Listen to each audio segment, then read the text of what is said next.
Whoa there, Space Cowboy. Brokeback Bebop is a podcast with explicit content intended only for mature bounty hunters. Listener discretion is advised.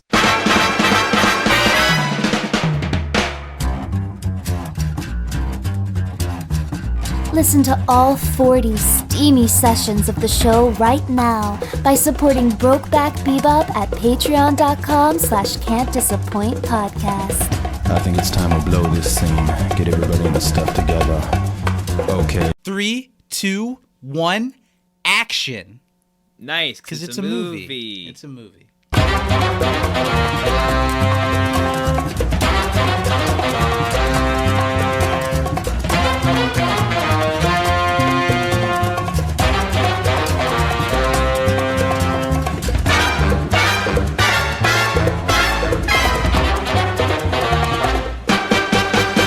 Hi, everybody out there. Welcome back to the latest... not really welcome back. Ugh. Hi, everybody out there. Welcome to the latest session of Brokeback... No, bad lighting. Try it again. Boom in the shot. Boom in the shot. Okay. Yeah. All right. Go for it. It's just my neighbor. His name is Boom. He peeks his head in every once in a while.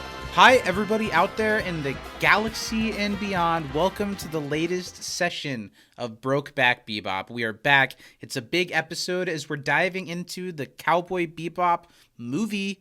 Steven, I'm excited to be here. I'm excited to talk about it. How are you doing, buddy?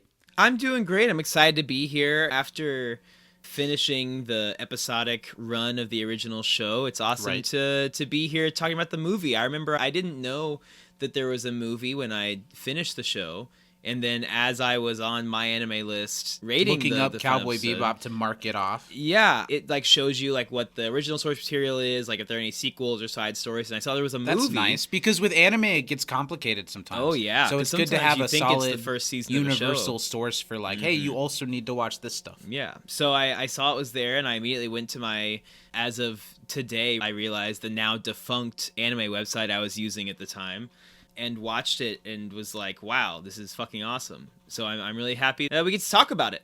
I'm excited we're here. I'm excited we've made it here. I'm excited to talk about it.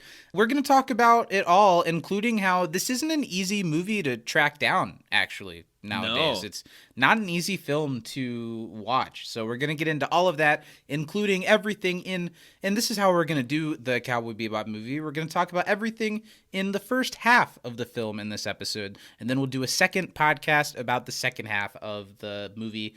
Today we're going to talk about pretty much exactly the first hour of the film. If you watch the film, if you watch along with us, I almost feel like you'll be able to tell when that halfway point is. If you watch to about exactly an hour, if you watch to about an hour and you know it's about to wrap up the first half, I think you'll know. Yeah. The thing that happens that cuts off the first half. So that's what we're going to talk about today. A lot to dive into. But before we do, Steven, I know you mentioned at least one show you wanted to talk about. Was there anything else you want to update the people about today? So I mentioned I was watching Cyberpunk Edgerunners, which Studio Trigger... Cyberpunk Edgelords, was that? Cyberpunk Edgers.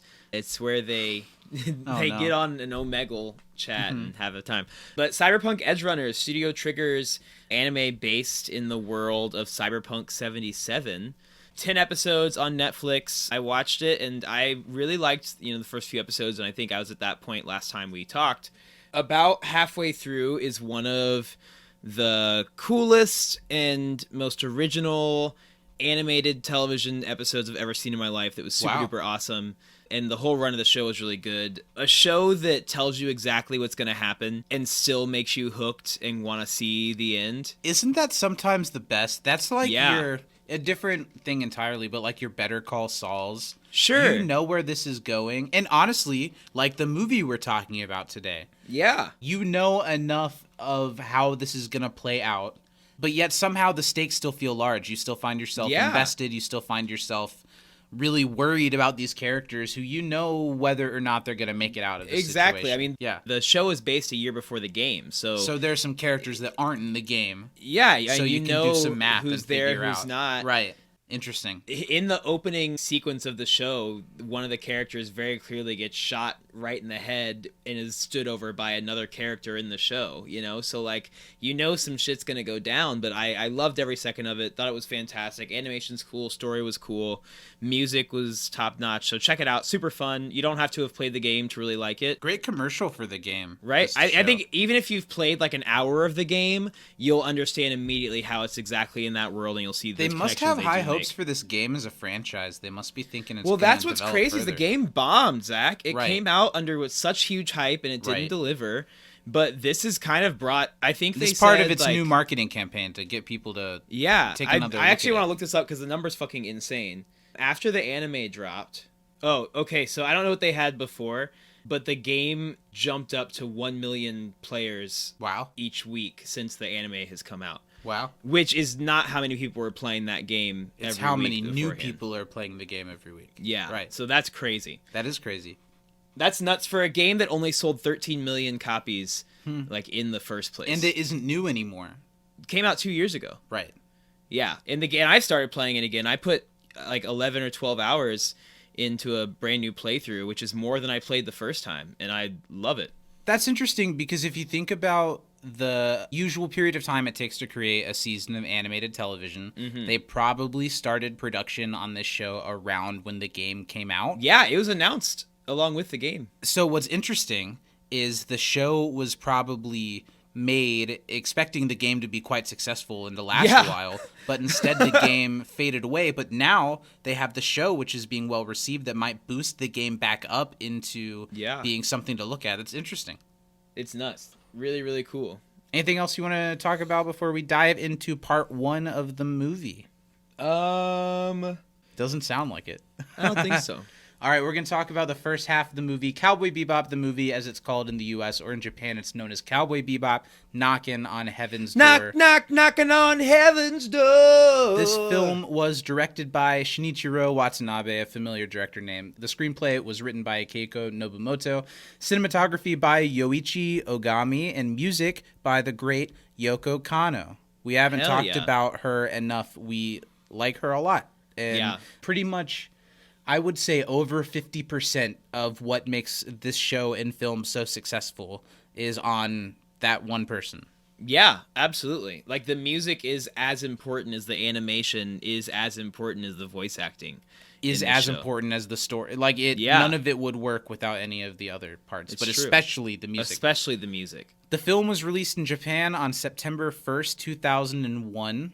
Heyo, great timing with all the terrorism and explosions. A lot of terrorist talk in September 2001 on this show. And just to compare, I thought it would be interesting to look at the last episode of the show in Japan aired in the end of April 1999. Wow, couple years. A little over 2 years, 2 years and a couple months. In the U.S., the movie was first screened at an anime convention on August 11, 2002, but didn't release theatrically until April 4th, 2003, quite a bit later, where it received a pretty small theatrical run and didn't really make a lot of money, so I think it kind of, and maybe that's part of why it's so hard to find the movie nowadays. The movie, I think, kind of bombed when it came out in the U.S. But to look at that, the last episode of the show in the U.S. was November 26, 2001, and the movie came out in April 2003, so not quite 2 years. A little bit less of a year stretch than it was in Japan. But it also only came out on Adult Swim in a time where anime wasn't at the forefront in the United States. Sure. So the fact that it got a theatrical release at all is actually kind of impressive. That's a good point. You're right. Because, like, now anime movies come out in theaters, but at the time, like, unless it was a Studio Ghibli, I truly don't know what it is. I hear both. Yeah. Studio Ghibli movie. I'm going to call them each one so it's balanced. Ghibli, the Studio Ghibli. By many. Ghibli film. I'm pretty sure it's G apostrophe Hibli. It's Studio like the Owls of Ga'Hoole. But unless it's that, it wasn't really in the theaters, so that's true. Pretty cool. Or if it was Pokemon.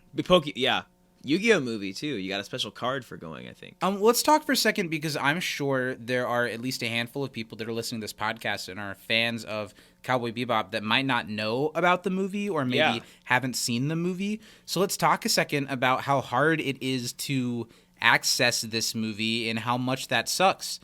Is there a way to watch it digitally where you can pay for it? Can you buy the movie on Amazon? No, it's not available at all from Amazon. You can't even purchase it. It's not that it's unavailable on Prime. Not that I could find. When I was on Prime, it said not available in your country at this time. As which far is as I crazy. know, in the U.S., the only way to watch the film is under illegal means or by finding a copy of the movie on Blu-ray Yeah. or DVD, which may go in and out of print. In today's age, that's a pretty hard way to, I don't know, to be And able like to you were saying, see Cowboy a Bebop movie. is a very major, like very popular anime, and especially It for stood the streaming test of services, time. It's had recent reboots. it's one of the only ones that's on every streaming service. Like has the show Cowboy Bebop. So I went why to is the other movie so countries' inaccessible? Netflix, Right. And Japan's Netflix did have it on there, but it was We're watching the dub Japanese, for this version, yeah. and it was the Japanese version. Which the dub, just as much as the television program, the dub is incredible it's of this great. film. The sound quality is probably even a little better in the movie. And the animation quality, I'm sure we'll talk about. But it's so disappointing that this movie is of such high quality and that it's a extra piece of this beloved, short-lived franchise. And you might not be able to watch it. You might only Yeah. know about what happens in this movie based off of what we're about to tell you. I guess you because better do a good can't job. buy a DVD or pirate it in Yeah. every case. And that sucks. So I hope that one day, or maybe by the time this is out to a wide audience, there will be a way for you to watch the movie, because you should. It's good. Let's do some trivia. Let's start it off Okay, with some Zach, trivia. how many questions do you have? For part 1 of the film, I have 6. Okay, thank God. I have 7. Great. Yeah. Great. I don't know how well I'll do. Unlike whether you know it or not, Steven and I also host a community podcast, and we do trivia for that show. And while I watch the episode for the podcast about the same number of times as I do for this one, I've seen those episodes 20 times, so I'm Yeah. at least pretty familiar with them. I've seen this half of this movie twice now, so we'll see how Yeah, I do. I tend to have a bit of an advantage in the Bebop trivia. You go ahead. What one ingredient makes a stew a stew? Not the meat. Hell a lot of no, people not think the that, everybody thinks but it's you the can fucking use meat. meat for anything. It's the stew mix, which is Absolutely. a bullshit answer to that question, I think. Yeah, he wasn't a very good bad guy. Well, my first question for you is related to that. On which aisle will you find the stew mix? 2 or 5? You wish. Yeah, it was 5, but that doesn't count. Fuck! You said 2 first, idiot. God damn. I was like, there's not 5 aisles in that fucking convenience store. There was. Well, there had to have been, because that's where the stew mix is. Aisle 5's for vagina. What channel was the CBC News on, Zachary? Ooh, I have a similar question, but I didn't notice that one. I'm going to guess 99. You got it! Was that Ding right? ding ding ding ding Nice. ding ding ding. Okay, that was a guess. Yeah, well. What game are Jet and Spike playing together in the opening scene? Or second Shogi, scene. Yes, which is good job. similar to a Japanese version of chess. How does Faye know the terrorist is alive? How does Faye know the terrorist is alive? Yeah, Because she saw him get away? No, let me toss you a little ball here. Yeah, please. After the explosion, everyone's Uh-huh. dying from the thing. Yeah. And they're like, well, how do you know he's alive? Because she saw him get away. Woman's intuition. Oh, okay, sorry. Yeah, I think that was a question and answer slightly on a different episode. She says that. Your turn. What is the CBC News anchor's name? Oh, that'd be good old Tom Johnson. Mark Rather. Ooh, Very I'd rather plain not. White guy news anchor name. What is the bean salesman's name? I don't know. Rashid. Do you think that stretch of the movie is possibly insensitive culturally? I think they're supposed to be in Morocco. But let me follow that up with how it's the future, and when they're in Morocco, it's like Spike's in Aladdin for a second. Yeah. It's not great. futuristic. They're Well, but still- Earth isn't very futuristic in the first place. Yeah, but I would feel They've like been in Morocco Tijuana. is even more primitive than that is. I wouldn't say that Earth isn't futuristic. It's just that it's very run down. Yeah. I feel like this Morocco feels like they're in Aladdin. Well, if it ain't broke, don't fix it. I don't think they're supposed to be in Morocco. They're in this like city. I think it's Morocco Street. I think They're they in say. the Morocco street. And It's when just a it's fucking in this block. one street of Morocco in this big city has no futurism. It's just like Aladdin. Well, don't you think it's a little culturally insensitive for you to say that Morocco reminds You're right. you of I don't Aladdin know. when You're right. Aladdin does not take place in Morocco? Yeah, that's a good point. Is it my turn? I think so. What yeah. are Calabar beans for? Finding out if you're wife's cheating on you. Now, what's with the bean magic? Is that culturally insensitive? Are we gonna? Now that one is that one? that's straight out of Aladdin. Rub this bean 3 times. Flick this bean, and I'll grant you a wish. Okay, your turn. What cleaning company does Spike call? Peacock. Wishful thinking. That like would an be animal, Tortoise right? Cleaning Tortoise Company. Cleaning Company. Okay. On which channel does Big Shot air? 127? 125. Fuck. No, It's both of those. 127? No, it's not, but it's kind of close to that. It's 277. God damn! Fuck me. What Okay, game was here. Vincent Before, playing? after the podcast? Solitaire. Yeah, good job. But I don't think they know what solitaire is. There were no spiders. I've got one more question for you. In which war did Vincent supposedly die? The Martian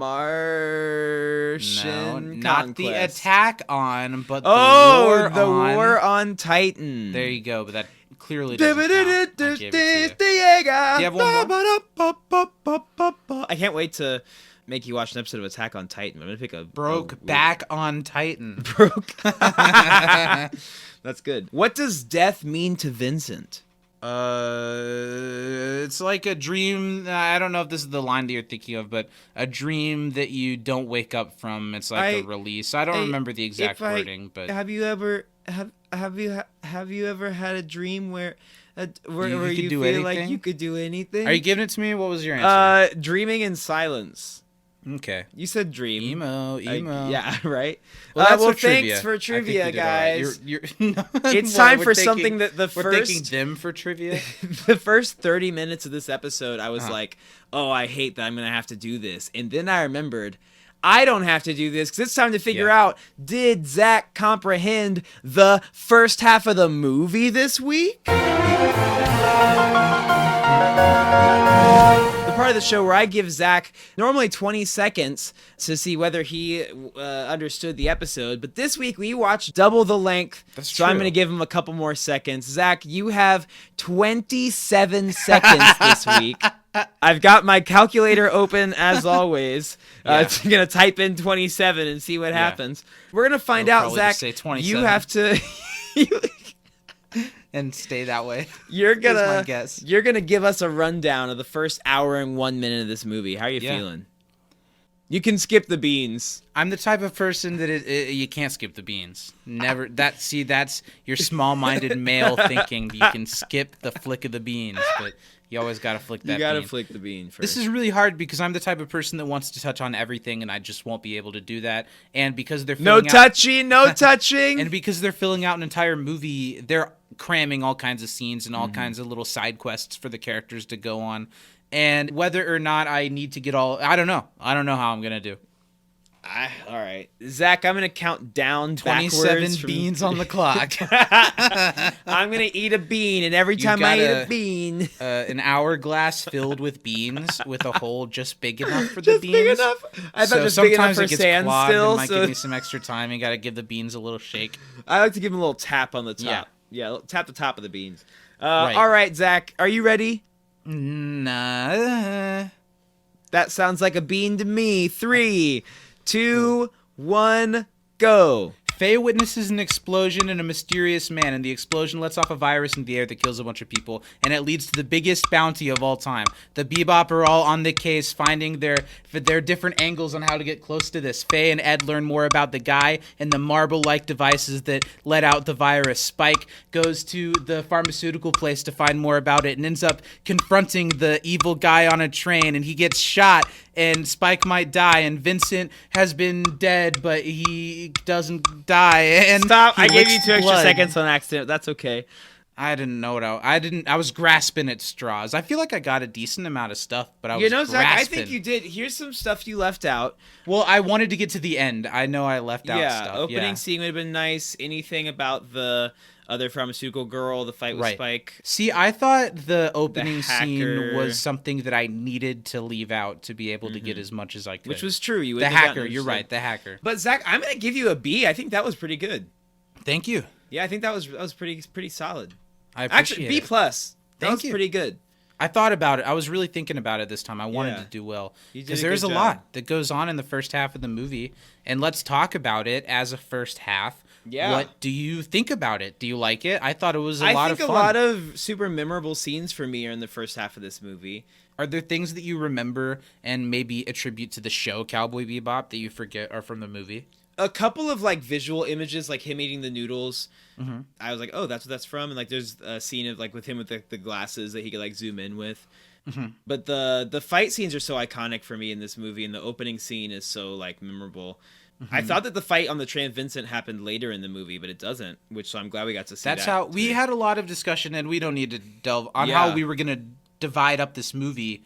And I think one podcast wasn't enough to talk about all of Yeah. it. Clearly, one podcast isn't enough to talk about the first half The of first the half, movie. yeah. And so I think the way that this first hour ends does kind of feel like the cliffhanger of a 2-part episode Yeah, of it Cowboy does. Bebop. And this first half definitely feels like an inflated hour-long version of the first half of a 2-part episode of Cowboy Bebop. I think there are a lot of really great things about the first half of the movie that, man, I don't know. I think it's really neat how this movie just plays like a long episode of the show. Yeah. And we'll talk about the ending next time, but it doesn't jump through big hoops to have like new revelations No. for the characters. And I could see how in some ways that might be disappointing, but it's so Cowboy Bebop to Yeah. just tell this story. And I think it would have sold short how well the series ended to try to be like, well, this also happened before Yeah. this, which means this. I don't think there's a mention of Julia or Vicious in the whole No. movie. I don't think there's much of a mention of Faye's past in the movie. Maybe a little bit. And Jet, we get a little bit of Jet's past just Yeah. in comments. And another thing I like about it is that you could watch this never having seen any Cowboy Bebop and get you'd the get it. idea. But at the same time, they do not spoon feed you anything. They don't explain who Ed is or how she got there. They don't explain who Faye is or how she got there. You can kind of pick up on Jet and Spike's deal a little bit, but you don't know anything about these characters. And even if you hadn't had the previous knowledge of the show, I don't think it would matter. I think you'd be into it. I think you'd still really enjoy it. I'd like to kind of run through what we can, like from the beginning a little bit. Okay. It starts with a flash forward, or not a flash forward, but a little clip of Vincent with the marbles at his table. And I think, like so many great episodes of Cowboy Bebop, it shows us this visual that immediately sticks in your head. And over the course of the next hour, and then over the course of the second hour, you're gonna learn what all this stuff means. And I think it's really cool all the times that we see a little glimpse of Vincent before we kind of meet Vincent. Yeah. Vincent, by the way, pretty scary. Cool in a bad guy way, like villain. Like he's fucking nuts. He is. He is scary. And I'm gonna ruin him for you later. Oh no. But first, let's talk about what you want to get to, that opening So scene. this opening where scene. it's kind of like showing us a day in the life of the Bebop team and a kind of a small fry bounty that they're going after just to make some money to get some food, as usual. There's some guys holding up a convenience store, you know, a disgruntled security employee, like, you know, wants her to load this cash onto this card. And Spike and Jet go in and bust it up in a really cool way. There's a nice scene, like where somebody, like, they mix in the comedy so well, like they do in the show, when, like, the guy coming out from taking a shit, then he takes an old lady hostage. You and take Spike's too like, I don't long give a to shit. shit. That's Yeah. a really funny line. Or Spike, it's like funny and badass when he puts one of the guys face down on the coffee dispenser and lets hot coffee out on his face. And it's just from the beginning we see that they are not fucking around with the animation here. Typically when TV shows go to the theater, they get a huge upgrade in animation. We saw that with like the Bob's Burgers movie, where all of a sudden these characters like move and have facial expressions. But with anime, I feel like what I've seen, it's not always like that. No, not always. This one is a special case, Zach, because It is. It's normally animated by Sunrise Studios. This one was done by Sunrise and Studio Bones, who's one of my favorite animation studios. They did shows like Mob Psycho 100, Full Metal Alchemist, My Hero Academia, a lot of really cool like anime with really good animation. And they were on for this one, and they like knocked it out of the park. The animation is so fluid. The movements, just everything is a continued motion. There are no static movements in this entire part that we watched. I think the animation looks great. The colors look great. That makes me want to mention in the beginning of the movie, after the the fight in the convenience store, there's like the opening credit kind of sequence with a really vibey song, and we just get a lot of really cool shots. Something that I think the movie being 2 hours long does in its favor. We get to just spend a little bit of time breathing and walking around in the world where this show is set in a way that the show possibly couldn't do, because the show has to be so jam-packed. Yeah. Right. So that opening sequence of the song playing, and we get townspeople going about their day. We get some townspeople even kind of jamming out to the song. I don't know. I thought it was a really neat sequence to kind of put us back in this world without it all feeling like fan servicey or anything. I thought it felt really cool. Yeah, and you see that sort of intro in a lot of shows that are coming out like today. We'll do some stuff like that, but I think don't do it as well a lot of the time.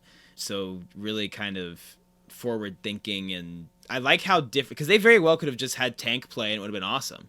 But right, the fact and they part did of me something wishes different that we works. had. There's no, but it's all familiar new music. There's no familiar music, and part of you wants to hear Tank, and you want to hear the real folk blues, but at the same time, like, I'm not complaining about what they have in its place at all. I love all the music throughout the movie, and it makes it feel more theatrical. It seems like a lot of poppier type songs. It feels like something you'd see on the big screen, the songs that they choose for the fights.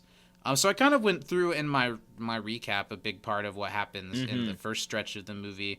I really like the way they throw us back into the vibe of the Bebop. After seeing the team break up, it means a lot to see them all back together, and to see Ed doing their thing, and to see Ein messing around with the chess pieces while they're trying to play chess. We had time to actually watch Ed like hack, which we normally get to see like click, okay, we're in. This time we actually got to see like Ed go through the process and kind of be annoyed. Ed, in every step of this story in the first half, Ed is the one who, like, Spike does what he always does and kind of puts himself into situations until he ends up in the place where he needs to be. But Ed is the one who's finding out information, finding out who is who, finding out where to go, finding out what the blue marbles actually are. It's all Ed. Ed's a freaking rock star. I think, and Ed's so funny. The animation on Ed's arms is so, like, fluid now. It looks like extra And whereas noodly. in the show, they could only do it once every now and then, every so many episodes. Every time we see Ed, she's doing something there's some cool. wonky stuff. Ed trick-or-treating was so cute and funny. I'd like to talk about just, like, cool moments visually that stood out to me. During the explosion scene with Faye in the beginning, when Vincent escapes, Vincent, like, jumps off of a building. And there's this tracking shot that, like, follows him as he falls down the building, like a POV. There's a lot of really cool use of POV in this. And not a moment of it is, like, the kind of goofy, cheap CGI animation from the show. It's all hand-drawn or such fully developed CG that it looks like the hand-drawn animation. Yeah. It's just outstanding. There was a shot early on that I think used just, like, a touch of CG so smartly. And it was when Faye was flying... Before the explosion happens, Faye's flying in her ship like over the highway, and like it kind of zooms in and has her like really zooming like around traffic and stuff, and it looked so good. And it was like a little bit of CG to like connect and do in between shots, but like it was so fluid for the time. Something neat that I noticed in the movie that I haven't noticed from the show before, when they're sitting around and eating noodles, did you notice that it was like electronic cup noodles that had like the pull cord, a pull tab? Yeah, was that in the cool. show too? I never noticed that. I don't think they had the funds for something like that in the show. It's really neat. I liked it a lot. That was a really cool idea. Okay, so I thought a really cute, funny moment when the Bebop team is all together, when they find out that Faye was at the scene of the explosion. And they've learned through the news that this virus is like killing people pretty seriously, and they don't know what it is. And Faye bursts into the room, and they're kind of joking, but also not at all joking. And it's very different to watch in a post-COVID world. Everyone reacting at Faye coming into the room, maybe having been exposed to this virus. It's funny and it's relatable. Yeah, I thought that was funny when the guy at the medical center like sneezed in his fucking hand, and they were like, "It's hay fever. It's hay fever." Or with Faye when even Ein goes away and she's like, "Ein, you too." Did you notice is Faye's hair a different color in the movie? Isn't it like purple in the show and here it's black? I thought it was purple in the movie. It just looks a little darker because the animation is sharper. Specifically, now I want you to go back and look, but specifically when she's in her ship when we first see her, it looks black. I don't see color. So they all get really invested. They were already kind of interested because Faye saw this happen, but they learned that, and this is we're doing a movie, so the stakes have to be huge. Yeah. This is the biggest bounty of all time. Ever. This is a little random, but I took note that throughout all of the scenes, the exposition scenes on the Bebop, Ed in this movie does a lot of like, yeah. So this reactionary will fill you in noises a little bit. that really made me laugh. Zach, in Japan, cats don't say meow, they say nya. And so a lot of times it's like a sound effect that'll happen. So that was meowing from That's Ed. funny because it did remind me of Cartman talking to his cat. Like, yeah. Come here. Yeah, that's so it's super funny. Ed, the background work, because they have the time and money, the background like visuals are great. The background like behavior of the characters is more detail and time put into it. So cool. I do want to say there's 2 scenes in this movie that are choreographed and animated by, I don't remember his name, but he's one of my favorite fight animators in all of anime, and he's good at the scene with the girl, the fight with the girl. That one's so good. The broom fight, yes, so clever. The dialogue that's thrown in there, I think Spike is being extra so flirty. Charming and flirty. It's so good. Cool character design on her too. But I think that fight is so smooth and awesome with the fucking jazz playing like in the background. It calls back to the very first episode of the show, I think, really well. Which is I want to talk. Cool. One of the plots that I have the most trouble following in the movie so far is the involvement of the pharmaceutical company. Is it It's implied that Vincent, who is this fearsome villain and is using technology from this pharmaceutical company to create this terrorist weapon, and the pharmaceutical people are kind of part of they have military ties. Well, they've got like a private army there because they're working on some shit. And also, like, the scene that Jet has with a friend who's giving information just talks a lot about the idea of the system being so corrupt. Yeah, because the pharmaceutical company, they had this shipment truck get stolen, and that's the stuff that he had. But whatever they had on that in the first place, they weren't supposed to have. So that's why they hadn't like called the police or anything to say it was stolen, because they weren't supposed to have it in the first place. It was bad. So they're dealing some shady shit. They have a bioweapon, but there's only really one reason why a pharmaceutical company would have a biological weapon. So they're clearly with some shady, dark shit, not doing good by the people. And Vincent seems to be disgruntled. He has connections there somehow. Maybe he worked in the private army or whatever. We'll probably learn that backstory in the second half. So there's got to be something going on that's no bueno. Here's what I got to tell you Vincent is... Cowboy Bebop has had a lot of very fearsome villains. And Vincent's up there in a different way. Vincent is both otherworldly and in a very real way terrifying. Especially the scene where the hacker dies and Faye becomes disillusioned and is sexually assaulted by Vincent with the blood on his hand and he's like licking the blood up. That's one of the most scary scenes in the franchise so far, I think. And what's gonna ruin it for you, because it ruined it for me, in English, the guy who's doing the voice of Vincent is the guy who does the voice of Cosmo on The Fairly Odd Parents. That's fucking hilarious. / the janitor from Ned's Declassified. Oh my god. Is this horrifying villain. That's incredible. Because at one point during the movie, Lily was like, is that blank? And I looked up and no, but it is Cosmo from The Fairly Odd Parents. That's incredible. I had no idea. Well, before we get to the ending scene, is there anything we should talk about? I think that Ed and Ein, when they were looking for the hacker, was a really cute, fun scene. There's so much fun. Like, we were talking about in Ed's last episode, we would have loved like a one-off of like Ed and Ein just having like an adventure, not a whole separate show, but just to see them together again. And this kind of scratched that itch for me, seeing them run around and like look for the hacker and go to like all the wrong houses. So funny. So cute.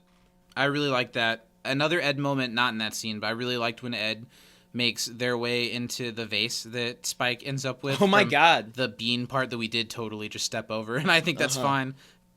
Spike's idea of figuring out this thing is to go look at magic beans for a while. I don't know. That's like one of the things that they are trying to stretch out. Yeah. They're trying to fill a whole movie. But Ed getting into the vase was really, really cute and funny. I think Jet's she's like a trained seal after she like wiggles in. There's so many funny moments. I really like the back and forth of earlier in the first half, Jet saying, oh, it's the Waste Time with Faye show, and then later on it's the Waste Time with Jet show.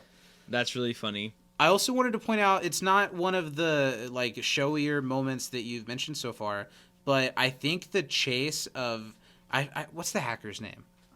Was it Lee? Is his name Lee? Mm-hmm. Between Lee and Faye in the arcade place, I thought was really neat. That was cool, and especially when Faye like shoots the big balloon inflatable thing, and that lets the guy get away. I thought there were so many clever uses of why someone gets away in the chase, because this is a movie. They're not going to get caught the first time they chase after them. Exactly. I thought the movie had some great uses of setting to like lengthen the events. I don't know. I thought it was really neat. Let's talk about the train. So the train scene is so cool. What's the girl character's name? They say it in the second half of the movie. They haven't said it yet. Yeah, they haven't said it yet. One of my favorite like gunplay fights that I've seen in an anime, because it's not just, oh, we're shooting and missing. Like, other people are getting hit. Like this time where a guy gets shot in the head in the middle of this fight. It's a showdown. Vincent and Spike, they finally catch up with each other. It's funny that I talked about that movie Bullet Train a couple weeks ago, because this scene is so close to what Bullet Train is like. It has really strong Bullet Train vibes. Yeah. It's really cute, and I want to mention it because it comes up in the second half of the movie when Spike is trying to bust his way into the train, and he's like got the gun out, and there are kids on the train, and he scares them. There's a cute moment later in the movie where he like sees those kids again and kind of makes up for it. So I wanted to mention that. But the whole fight. So what's going on here? The girl, I even kind of missed why she wasn't in the forefront of the fight, or no, I kind of missed during the altercation that she has with Spike earlier. Why I kind of missed that at the end of it that Spike was then working with them to find Vincent. No.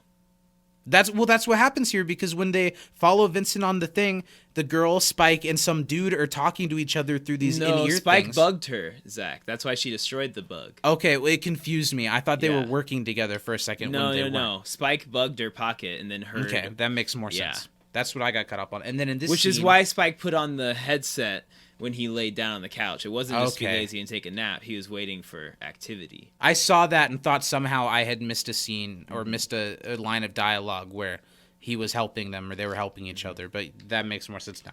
Then in this thing, we kind of learned that the girl has a real close connection to Vincent, more than just being at the pharmaceutical place where he maybe used to work or something. Yeah. But she ends up kind of giving up on... I don't know. What's supposed to happen here? Is she supposed to be with or against Vincent? She's against Vincent. From the start? Yes. Okay. Because she was going after him with ill intent the whole time. But then when Vincent is like going to shoot her, she's like, even me? How could you do this? Well, because he had a fucking grenade in his hand. Yeah. Because he already did shoot her. I thought that just implied that they had more of a past. I think they do, but they were like served in probably an elite like military unit together. Okay. So there's that, but Spike kind of gets past her in the first place because he like causes a ruckus on the train. He and Vincent are fighting. Then Vincent tries to shoot Spike and shoots her. Well, Vincent's got like sharp ass fingernails or something. So he literally just grabs his abdomen and like Spike was like, fucked him up. But then, we get to the scene where, he shoots Spike. Spike falls out the window of the train. Then he sets off the bomb on the train, kills the whole train with the people. Like, that's fucking crazy. That is crazy. And he, especially the part, not only, like, trying to kill Spike, but, like, breaking the window so he can hold Spike out of the window and wait for the other train to pass and, like, take him out that way.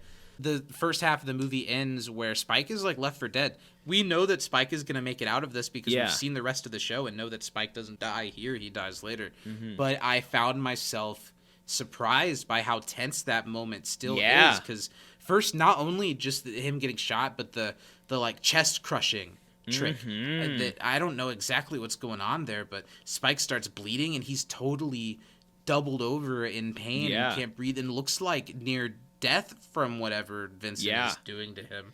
Really, really intense. And that's where this ends, kind of hopeless, and it looks like Vincent is victorious. One thing we didn't talk about is that Vincent seems to be immune to the nano virus. And in the end we learn that this girl seems to be as well.